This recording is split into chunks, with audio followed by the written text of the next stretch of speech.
Anyway, Yeah. for anyone who's watching, hi, I'm Stace from Magic and Ink, and I'm here today with Katelynsam from the Fantastic and Mundane Chronicles of a Fantasy Writer, author. I can't remember which it is. I have Yeah, it I think written it's a down here. writer. um, Katelynsam is the author of the novel The Fated, which is coming out this month. And so I thought we'd get together and chat about it and her journey as a writer. And we thought it'd be fun to do it as a live experiment with this new new way to do things online. So welcome, Caitlin Sam. Thank you. Yeah, thank you for inviting me and having me here and looking forward to chatting. All right. So let's start with some fundamentals. What made you want to be a writer? I think I basically wrote my first book at 12, and I'd say before that and even obviously, after 12, I love reading. So I feel like well, really, I just love the stories. I love getting the escapism part of it. I've always loved fantasy. So I think I loved escaping into those stories so much. I wanted Sure. to try my own hand at them. And it's been so long, I'm not even sure, like, the specific motivation for the first one I wrote. I didn't finish it. It was like handwritten in a notebook. Do you remember what it Um, was about? it was fantasy, like, I love Lord of the Rings, so I feel like looking back is interesting because you can see your influences, especially your earlier work, like, what really influenced you more, whereas I feel like when you get more experience, Right. you can tell, but it's not so much I mean, because I love Lord of the Rings, and I wrote a book that was there weren't hobbits or a Shire or anything, but it was just I could see when I read back, like, "Oh, this is Hmm. heavily, like, during my Lord of the Rings era." Yeah. Yeah. Yeah. But for that one, it was just written in pencil in a notebook that I carried around in middle school, and I think, you know, it was my first book, and I didn't even finish it because I think in my mind, I, like, envisioned an ending, and I wasn't happy with it, and I didn't realize that I could change it, so I just didn't finish it, so I still have that, it's in my bookshelf, so it's Yeah. cool to look back on, but yeah. That's very cool. My first book, which I wrote with a friend, was a Narnia knockoff. Oh, So nice. Can you see when you read back, can you see it was like, "Oh, this is my I Narnia don't stage?" have it. Oh. At one, I had it for a lot of years, and then at one point when we were connected, I brought it for her, and so Mhm. she probably still has it, but we're not that close anymore. So Yeah. yeah, Oh, I okay. haven't had a chance to ask her, but maybe I can get it back someday. Yeah, yeah, I should have that as, like, the starting point or something. Yeah, yeah. You say you were always interested in fantasy. What are some of the books and authors aside from Tolkien who influence you as a writer? Yeah, so I really loved kind of in high school, I loved Cassandra Clare's Infernal Devices series. I was young adult at that time, and that was steampunk, but I really loved just there was a romance element to it, but Hmm. there was action, there was high stakes. And it was since it's steampunk, took place in the Victorian era, which I really just love kind of I think that added to the romanticism of it. She added quotes Mm. from like Victorian books Mm. in there kind of the beginning of the chapters. They were very poetic and things like that. And then also growing up, I was a big fan of Sarah J. Maas. So I really loved her Throne of Glass series. I loved her Court of Thorns and Roses series. And I've just pretty much continued. I've kind of branched out in different genres now, but fantasy is always my first love. Um, so you, um, when you finished The Fated, you had an agent for The Fated at one point. I Um, did. do you want to talk about that and how you went from being agented to now you've just made the decision to self-publish? Yeah, great question. So for the Faded, I actually had two different agents from different agencies. Originally, it was written as young adult. So I think kind of maybe during COVID or before that time, it was young adult, and I got an agent through when it was young adult, and we revised it about three or four times, and then took it to market, and it ultimately didn't sell. It went on submission, various rounds, and then we later, like, I kind of basically when it didn't So, sell, we just kind of decided to part amicably. And then looking at the faded, I was like, I can kind of see like young adult. I've heard in the industry is very like it needs to check certain boxes, especially fantasy. It's a very like tough market, and I was like, I could see that the core of the story is, a woman who was like giving up on her dream. So, and Mm, then she learns kind of the importance of it, which I feel like could be a very adult theme too. I yeah, mean, that's kind of in high school, you're still at that point where you're like, very right, optimistic. So I was like, actually, this could translate to adult. So I did some revisions, queried again, and that's how I got my second agent. They were basically it was a domestic agent and she was working with like a UK agent too, and they had an assistant with them who was basically, she was as, talented with edits as any agent. So it was basically like a group of agents.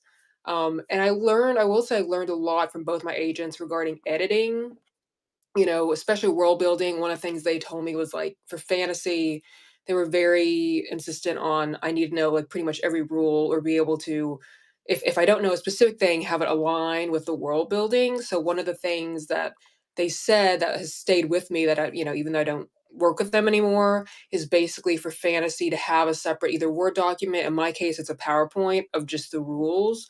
I put fun mm, pictures from Pinterest. No one's gonna see those, but like it's good that was great to have like another document to go back to.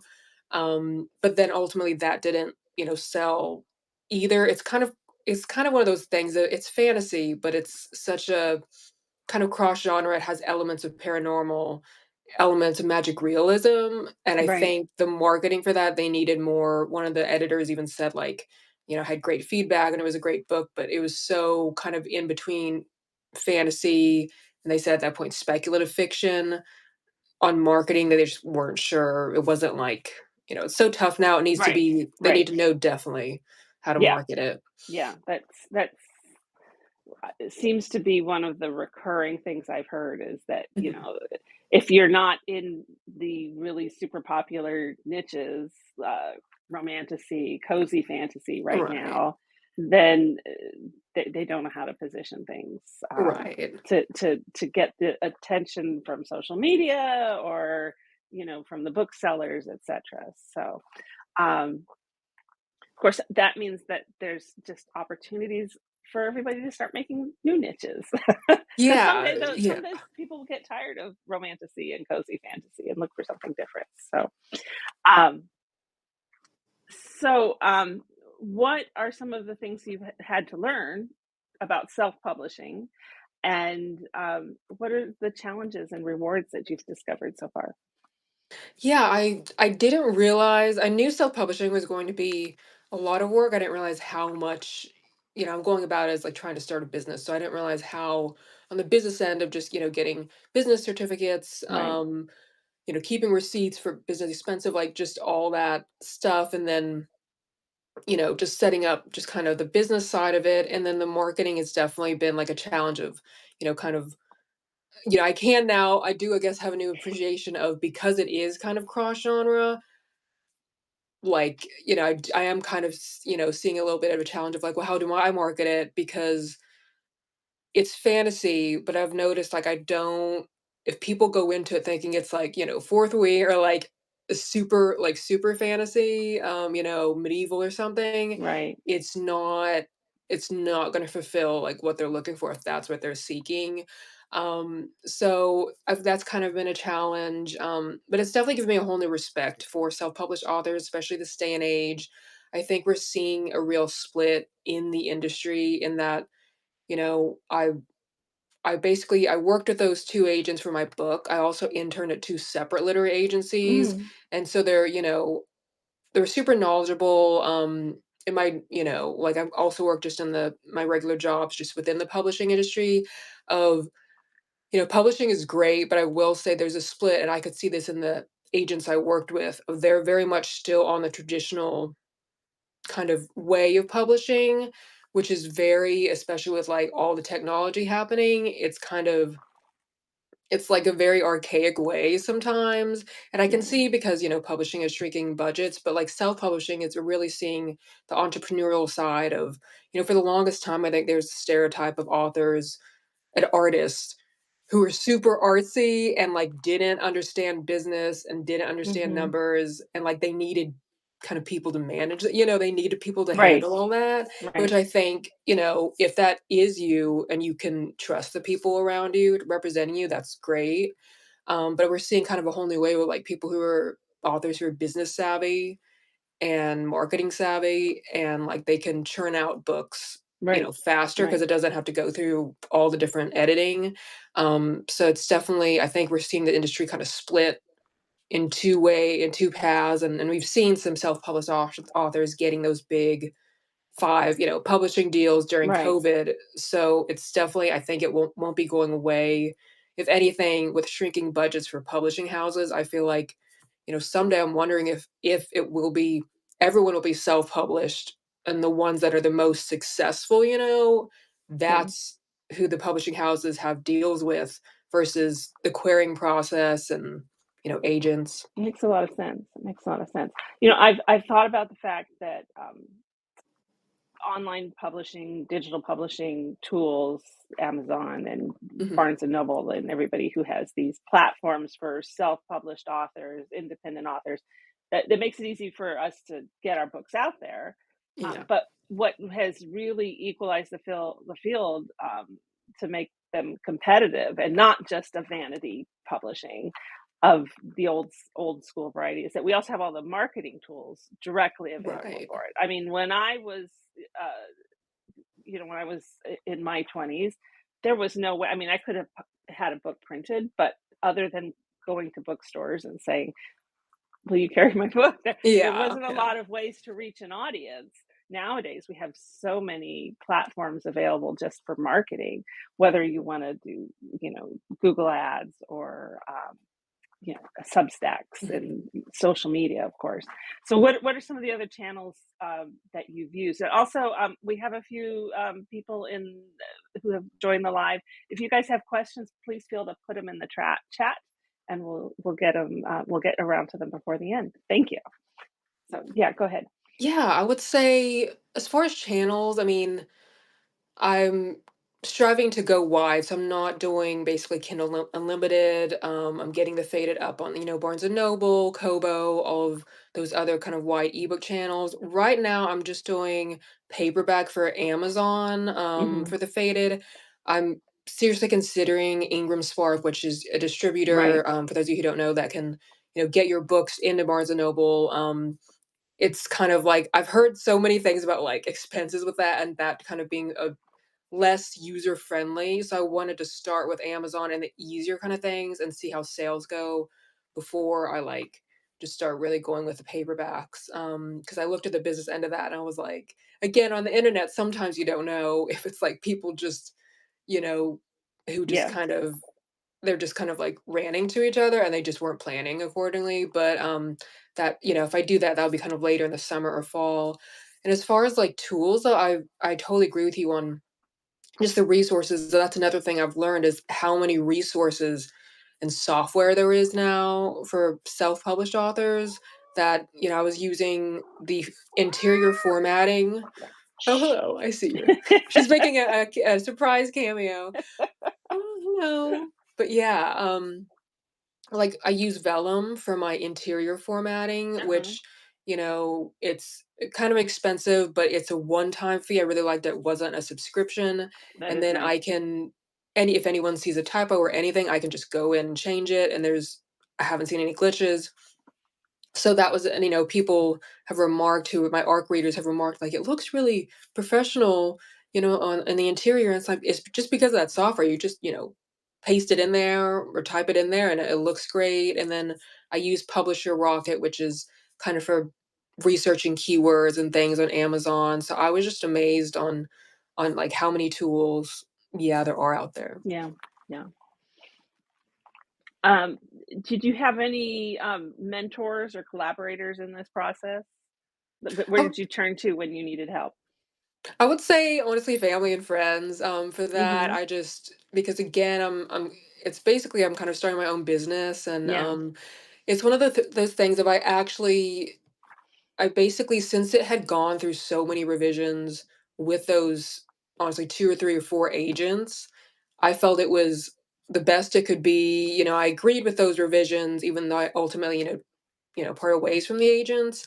So I was once I parted from that last agent, I was kind of left with a choice of like, do I just leave it in a drawer, move on to something else? Because right. that's what my agent said. She was super Yeah, nice, but she was like, at this point, It should be, we did our best and we can shelve it. And I just like I believed in that story so much. I was like, because I had been querying since I wrote my first book at 12, and then I started querying at like 15. So it's been like, and it took me till I was like 21 or 22 to get my first agent, of years of querying different Right. books. I think The Right. Fated was like my sixth or seventh book. I honestly kind of lose count at this point.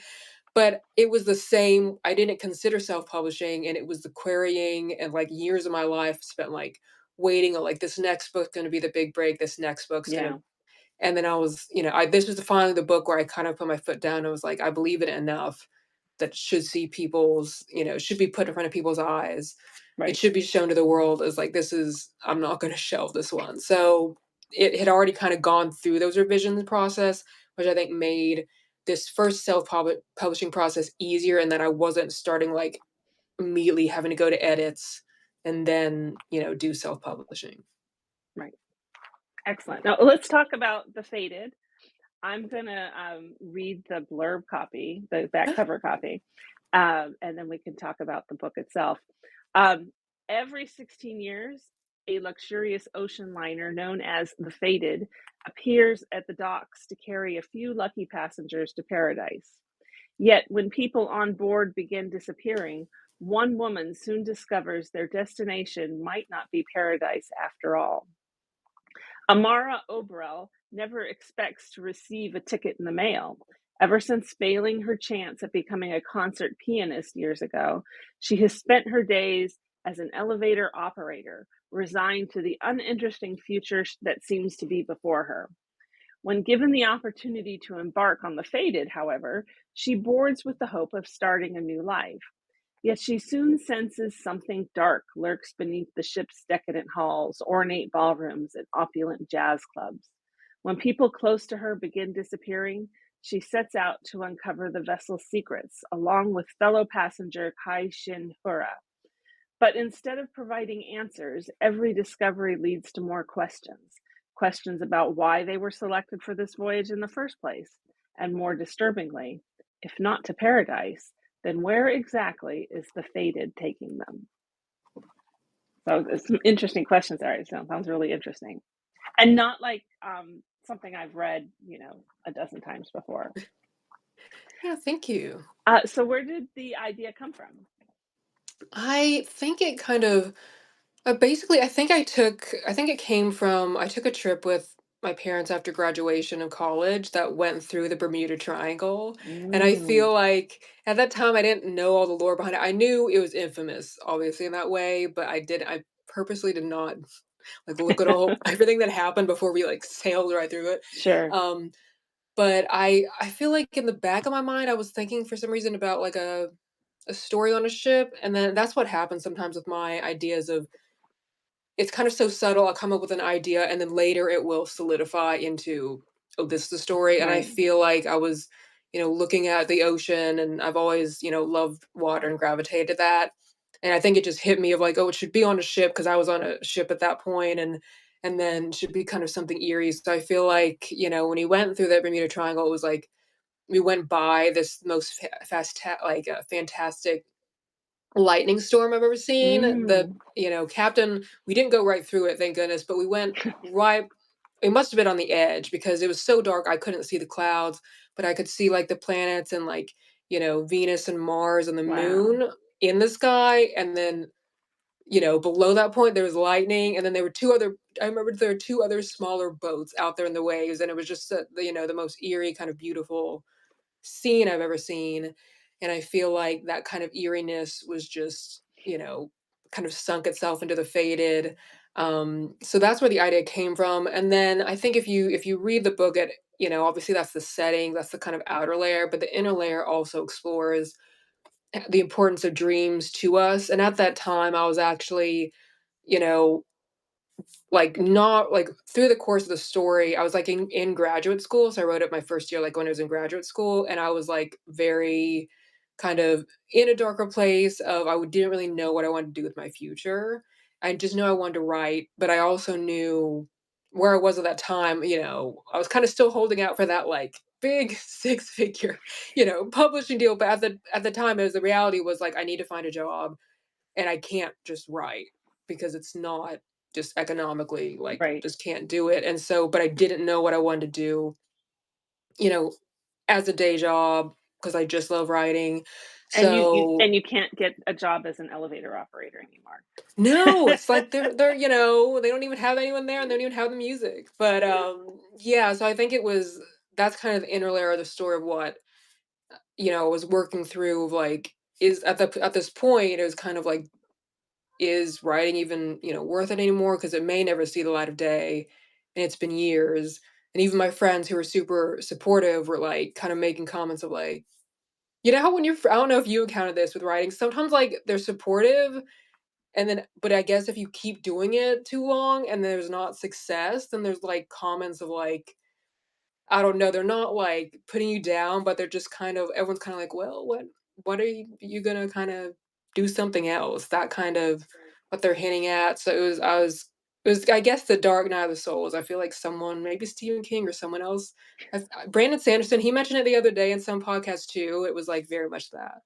Yeah, yeah. Since I haven't I mean, I've been writing for as long as you, well, Mm, longer because I'm like much older, but I haven't even managed to finish a book, but I'm still, working at it. mhm. So I, I know a lot, but Yeah.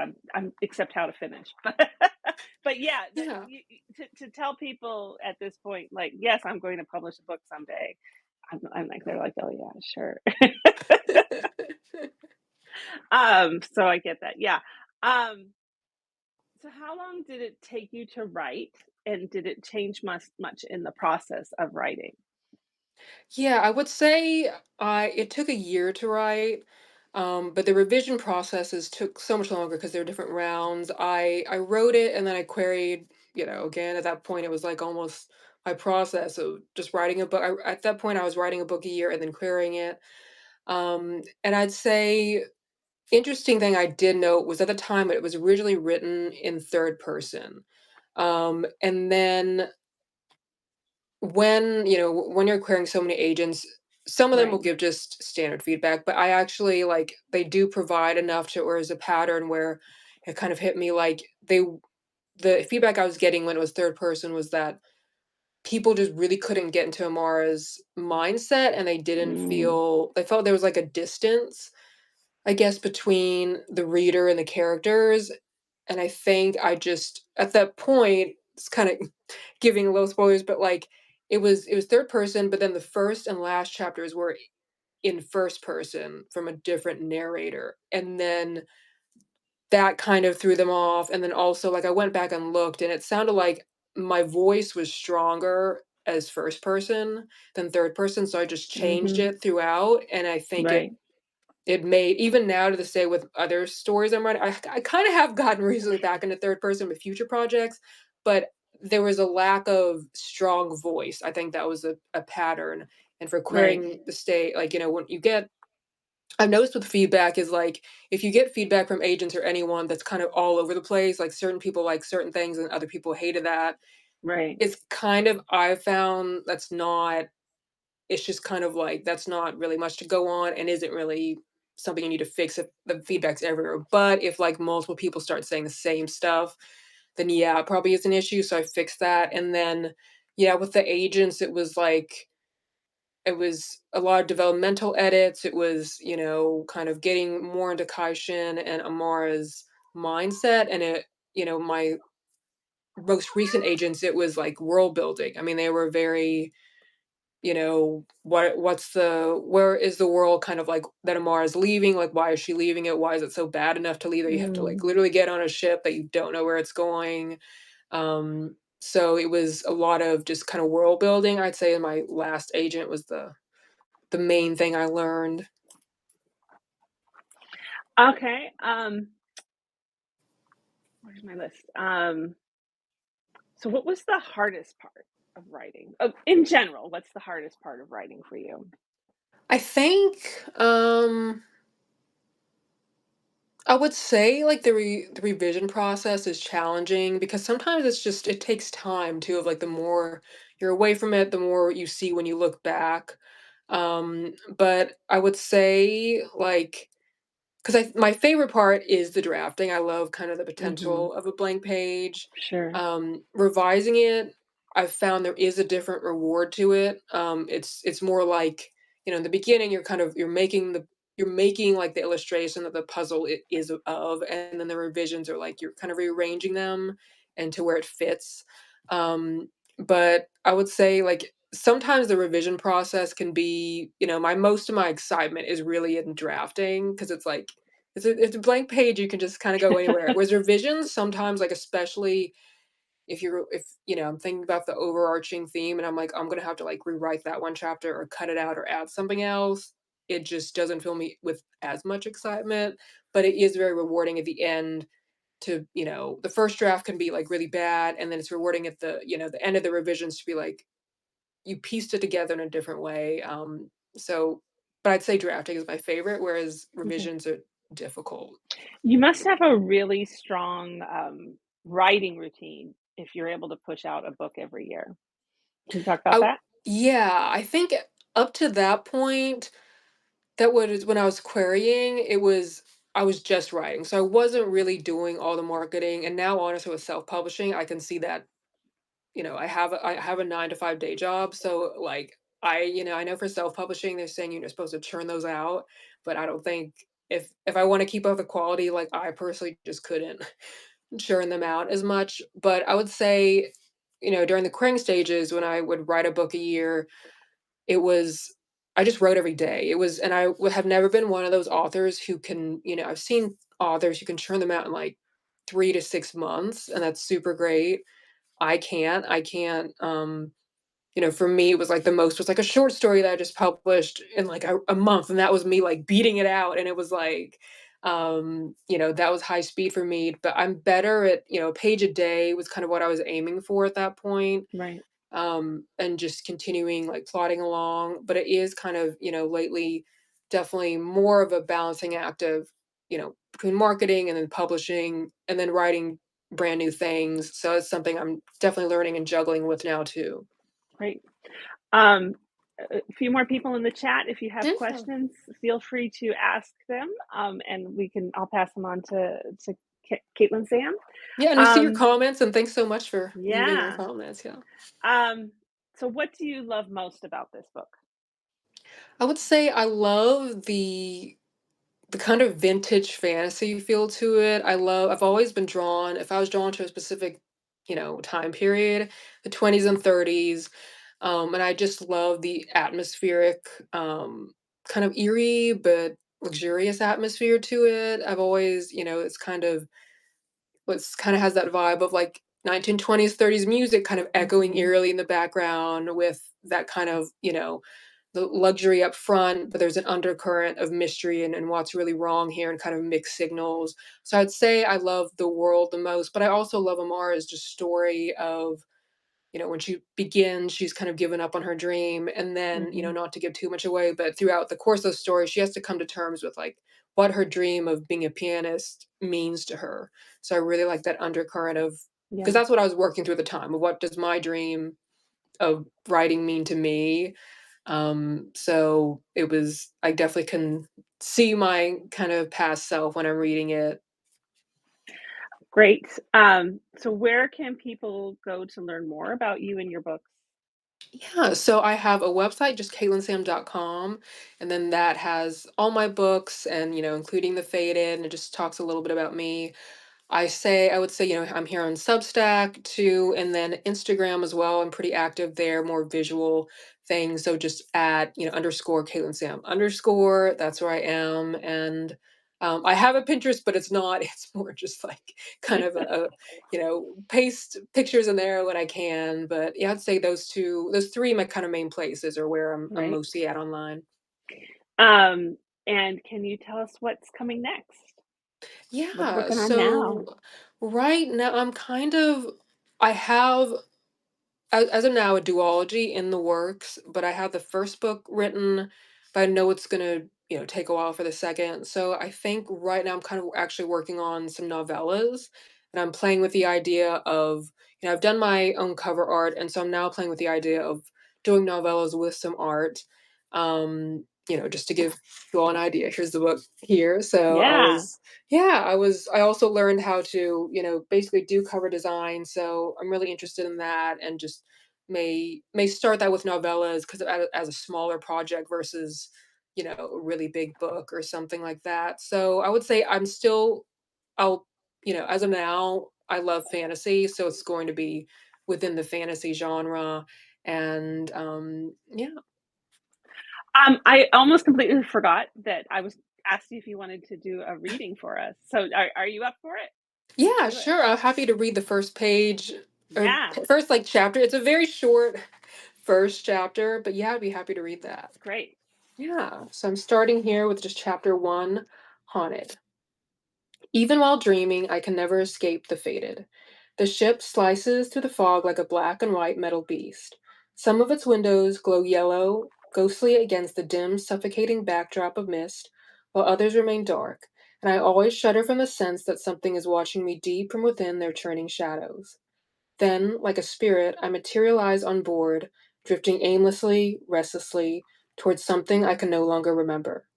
With the night wind slashing across my face, I walk the decks of the vessel meant to carry us to paradise. I wander through the ballroom bursting with people in silk, velvet, and chiffon, dancing to a familiar melody whose notes echo eerily off the vast ceiling. I pass by dimly lit lounges, their white clothed tables littered with glasses that never go empty. Beneath my feet, the ship lurches, and I stumble. Above me, the chandelier tilts, its glittering crystals trembling as if in fright. Around me, people laugh and shout over each other, not caring about the rough waves outside or the current beneath them rapidly pulling us into the unknown, into our terrifying, unsuspecting fate. When I recall my joy at first beholding the fated on the docks, I can't help but scoff at my naivety, at my ridiculous childlike faith. I should have known, somewhere beneath my intoxicating optimism, that neither I nor anyone else could be saved so easily. But I didn't know. I could not have begun to imagine what wonder, terror, grief, and yes, even happiness awaited me on that gray, endless sea. For if I had, I might never have dared step foot on that ship. Wonderful. That's a great prologue. Thank you. Very moody and atmospheric. So it sets up a lot um, Yeah. from the character's point of view. So Yeah, and I also, um, yeah, thanks so much. I want to take this time to also say that actually yeah, the Faded, I haven't officially announced on Instagram or my Substack letter yet, but just for everyone who's here, it is actually already available on Amazon, so you can grab the paperback there. And then I am hosting kind of within a couple of weeks, you'll see that I'm actually for US readers only, unfortunately, at this point, just because of cost, but like for US readers who do buy a copy, I will be posting a form where you can submit your receipt, and then I will send you a, signed book plate and, like, a sticker that says it's a signed copy, so that's wonderful, just for everyone wonderful, here letting you know. wonderful. That's beautiful. Uh, Thank you so much for sharing your book with us and your journey as a writer with us. And I'm wishing you very much success with your publication. And I think a lot of people are going to love it. Um, and I think that's it. Unless I see there's no questions from anybody, but that's okay. Thank you for joining us today. I will be sharing this in a post on Magic and Ink later today, so other people can find it and catch up. It is pretty early for a lot of people. Yeah, well, thanks so um, much for having me on, and yeah, really enjoyed talking. wonderful. Thank you so much. Bye, everybody. Bye, happy Saturday.